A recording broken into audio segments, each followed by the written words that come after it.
j'ai développé une technique comme ça qu'on voit derrière avec plein de petits traits, où c'est une façon de faire les couleurs, un peu comme le pointillisme, sauf que c'est des traits qui s'additionnent, qui se superposent. On appelle ça du divisionnisme ou aussi mélange optique.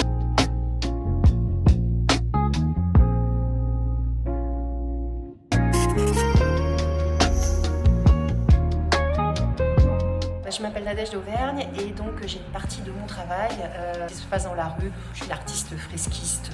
Mon parcours artistique en fait ça a été assez classique.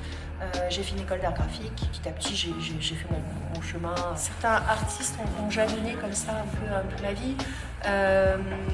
Je pense à René Magritte par exemple. Et puis en fait à un moment donné en 2013 j'ai voulu commencer à faire dans la rue.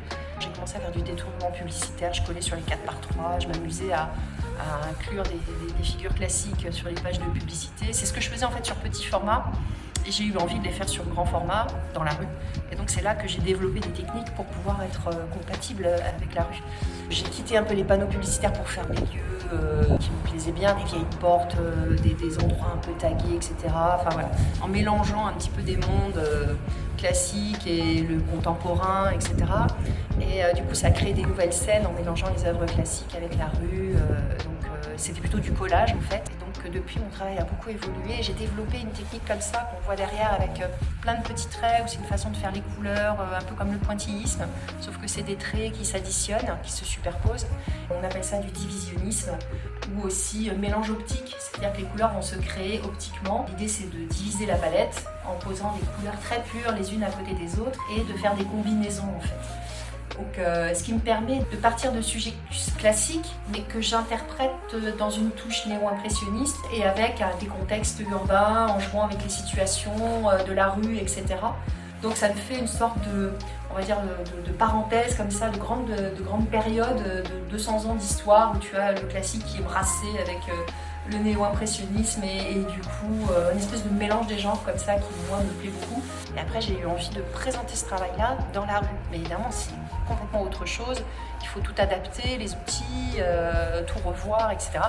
Et en 2020 j'ai fait une première fresque et ça a plutôt bien fonctionné puisque depuis j'en fais quand même pas mal.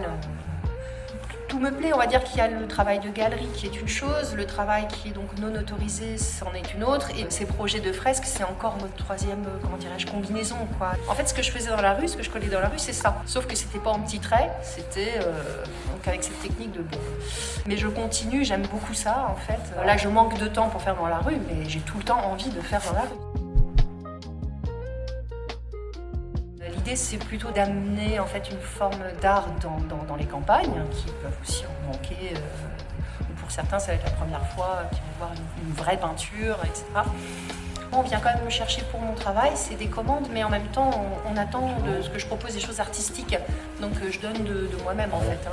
On va me parler un petit peu du lieu, je me déplace pas forcément d'ailleurs en amont, des fois c'est arrivé, mais de venir prendre un petit peu la température du lieu, voir un petit peu ce qui se passe autour, prendre note du contexte et de l'histoire aussi du lieu. Et à partir de ce moment-là, moi je fais des associations d'idées en fonction de ces images que je vais puiser dans le classique souvent. Et l'idée c'est de faire une sorte d'alchimie, que ça résonne en fait, il faut que ça parle aux gens. Voilà. Ce que j'aime bien faire, c'est partir des musées aussi, c'est-à-dire les musées des villes, aller chercher des œuvres dans les musées et puis les présenter dehors en les recomposant en fonction du lieu, etc. L'idée c'est de créer des liens comme ça. Au départ, je me suis dit comment intervenir dans des lieux comme ça qui sont en fait, qui n'attendent pas spécialement d'œuvres artistiques. C'est plusieurs rencontres, donc ça veut dire venir, faire les tours du village, rencontrer les gens.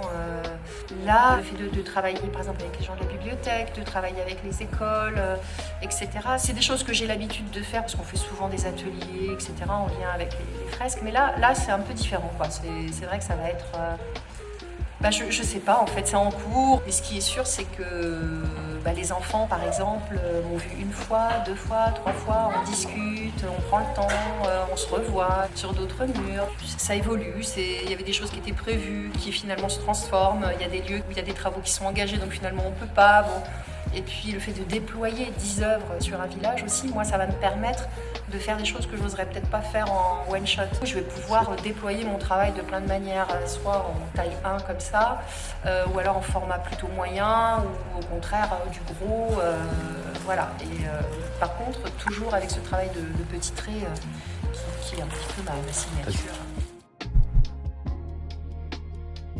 Oui, mon travail, on va le retrouver en galerie, on va le retrouver de temps en temps dans les musées aussi, parce qu'il y a des projets qui sont faits, par exemple, avec plusieurs artistes autour d'un thème. Il y a des œuvres éphémères aussi, des murs pérennes, un petit peu partout en France maintenant. Franchement, on le retrouve dans plein d'endroits.